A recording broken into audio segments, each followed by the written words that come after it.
Welcome to Hawkins Indiana 1980s का एक छोटा सा टाउन जहां पर जिंदगी एकदम नॉर्मल चल रही होती है। बच्चे स्कूल के बाद अपनी साइकिल चलाते हैं, पेरेंट्स अपनी अपनी जगह पर काम करते हैं और रात बहुत सुकून की होती है। लेकिन इस टाउन की शांति के नीचे कुछ अनइमेजिनेबल इंतजार कर रहा होता है, एक वर्ल्ड जो कि शैडोज के अंदर छुपा है, कॉल्ड द अपसाइड डाउन। और इस सब की शुरुआत होती है एक लड़के से जिसका नेम है विल बायर्स। साल है 1983। एक रात 12 साल का विल बायर्स अपने दोस्त के घर से अपने घर साइकिल चलाकर जा रहा होता है, लेकिन अचानक से वो रास्ते में ही गायब हो जाता है। उसकी माँ जॉयस ये जानकर सदमे में आ जाती है, लेकिन उसे पता था कि उसका बेटा कहीं ना कहीं अभी भी जिंदा है। और बाद में वो क्रिसमस की फ्लिकरिंग लाइट से उससे कम्युनिकेट करना स्टार्ट कर देती है। हर कोई ये सोचने लगता है कि वो पागल हो चुकी है, लेकिन वो सही थी। And at the same time Will के best friends Mike, Dustin and Lucas उसे ढूंढना स्टार्ट कर देते हैं। लेकिन विल को ढूंढते ढूंढते स्ट्रेंजली उन्हें एक लड़की मिलती है जो कि बहुत चुप थी। उसका हेड शेव था और उसके हाथ पर एक 11 नंबर का टैटू था। बाद में उन लोगों को पता लगता है कि उसके पास टेलीकाइनेटिक पावर्स हैं, मतलब वो चीजों को हिला सकती है, क्रश कर सकती है एंड इवन वो अपनी पावर से किसी को भी ढूंढ सकती है। और वो गवर्नमेंट की टॉप सीक्रेट लैब दी हॉकिंस नेशनल लेबोरेटरी से भाग कर आई है और उस लेबोरेटरी में साइंटिस्ट उसी के जैसे बच्चों पर एक्सपेरिमेंट कर रहे हैं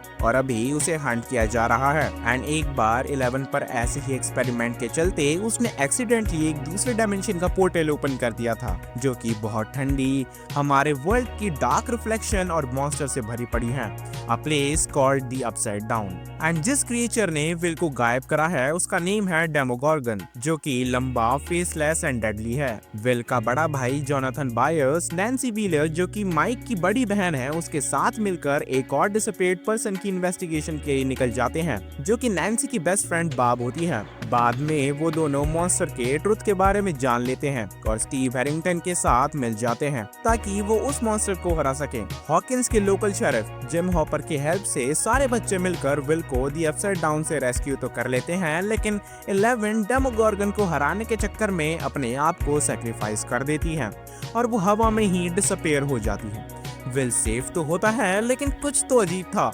उसे सडनली खांसी आने लगती है और उसके मुंह से ब्लैक स्लग निकलने लगता है और उसे उसी डार्क वर्ल्ड के फ्लैशेस आने लगते हैं और हमें पता लगता है कि the upside down isn't gone. एक साल के बाद हॉकिंस उस चीज से बाहर निकलने की कोशिश कर रहा होता है, लेकिन विल अभी भी दी अपसाइड डाउन से कनेक्टेड था। उसे एक जायंटिक स्पाइडर लाइक क्रिएचर जो कि स्मोक से बना था वो दिखाई देने लग जाता है और उसका नेम होता है माइंड फ्लेयर, जो कि डार्क डायमेंशन का रूलर है। फिर बाद में हमें पता चलता है कि हॉपर ने 11 को सीक्रेटली जंगलों के अंदर एक कैबिन में हाइड कर रखा होता है। वो अलाइव तो होती है, बट वो अभी भी अपने फ्रेंड्स को मिस कर रही होती है। बाद में वो अपने पास्ट को जानने की कोशिश कर रही होती है और उसे पता चलता है कि जब वो छोटी थी तभी साइंटिस्ट ने उसे उसकी माँ से अलग कर दिया होता है और ये भी कि उसी के जैसे पावर्स वाले बच्चे बहुत सारे हैं। हॉकिंस में माइंड फ्लेयर विल को अपने स्पाई की तरह यूज कर रहा होता है और अपना कंट्रोल पूरे टाउन में स्प्रेड कर रहा होता है। जॉयस, जोनाथन, माइक और बाकी सभी विल को बचाने की कोशिश कर रहे होते हैं और तभी 11 वापस आ जाती है, पहले से ताकतवर, रियल वर्ल्ड और अपसाइड डाउन के बीच के गेट को बंद करने। हॉकिंस को फाइनली पीस मिल जाता है। स्कूल डांस पार्टी में सब लोग सेलिब्रेट तो कर रहे होते हैं, लेकिन कैमरा दी अपसाइड डाउन पर जाता है और माइंड फ्लेयर शहर पर मंडरा रहा होता है और जंग अभी भी खत्म नहीं हुई है। साल है 1985 और हॉकिंस में अभी गर्मियां चल रही हैं। एक न्यू स्टारकॉट मॉल ओपन होता है और लाता है एक्साइटमेंट, लव और ट्रबल। 11 एंड माइक ने डेट स्टार्ट कर दी होती है और स्टीव आइसक्रीम शॉप पर काम करने लगता है एंड सभी की लाइफ बहुत अच्छी जा रही होती है। लेकिन मॉल के नीचे रशियन सीक्रेटली अपसाइड डाउन का गेट वापस से ओपन करने की कोशिश कर रहे होते हैं और अब माइंड फ्लेयर ने अपना एक न्यू होस्ट ढूंढ लिया है, जो कि मैक्स का स्टेप ब्रदर है, बिली। माइंड फ्लेयर ने बिली पर कंट्रोल तो कर ही रखा होता है, साथ ही साथ उसने टाउन के बाकी सब लोगों को भी अपने कंट्रोल में कर लिया था। Meanwhile Hopper and Joyce investigate कर रहे थे mysterious signals and secret lab को और बच्चे 11, माइक, लूकस, डस्टिन, मैक्स और बाकी सभी माइंड फ्लेयर की न्यू फॉर्म से फाइट कर रहे थे, जो कि फ्लैश और टेरर से बना है। स्टारकॉट मॉल के फाइनल बैटल में बिली अपने आप को सैक्रिफाइस कर देता है 11 को बचाने के लिए। हॉपर एंड जॉयस कैसे न कैसे करके उस गेट को तो डिस्ट्रॉय कर देते हैं, लेकिन उस एक्सप्लोजन में में हॉपर मारा जाता है। उसके बाद बायर्स फैमिली एंड 11 हॉकिंस को छोड़ देते हैं एक नई जिंदगी की शुरुआत करने के लिए। लेकिन कहीं दूर एक रशियन बेस में गार्ड्स एक अमेरिकन के बारे में बात कर रहे होते हैं और हमें पता चलता है कि उन्होंने डेमोगोर्गन को कैप्चर कर रखा है और ये भी कि हॉपर अभी भी जिंदा है। साल है 1986। सब लोग बिछड़ चुके हैं और 11 कैलिफोर्निया में बायर्स फैमिली के साथ रह रही होती है और वो नॉर्मल स्कूल लाइफ में फिट होने की कोशिश कर रही है। लेकिन हॉकिंस में स्ट्रेंज डेथ होनी स्टार्ट हो जाती हैं। टीनेजर्स बहुत ही ज्यादा हॉरिफाइंग वे में मर रहे हैं, उनकी आंखें निकल रही हैं और उनकी बोन्स मिड एयर में बहुत ही बुरी तरह से टूट रही हैं। एंड ये किलर कोई ह्यूमन नहीं है, वो कुछ नया है, कुछ पुराना, एक क्रिएचर अपसाइड डाउन से नेम्ड वेकना। वेकना सिर्फ लोगों को मारता ही नहीं है बल्कि वो जीता है पेन एंड ट्रॉमा पर। उनको मारने से पहले वो विक्टिम को हॉन्ट करता है उनकी मेमोरीज के थ्रू। उसका गोल है रियल वर्ल्ड और अपसाइड डाउन के बीच के गेट को ओपन करना। और जो हॉकिंस की गैंग है, Nancy, Robin, Steve, Dustin, Lucas, Max and Eddie, इसी मिस्ट्री को इन्वेस्टिगेट कर रहे होते हैं और स्टीव दोबारा से ग्रुप का ब्रेव प्रोटेक्टर बन जाता है।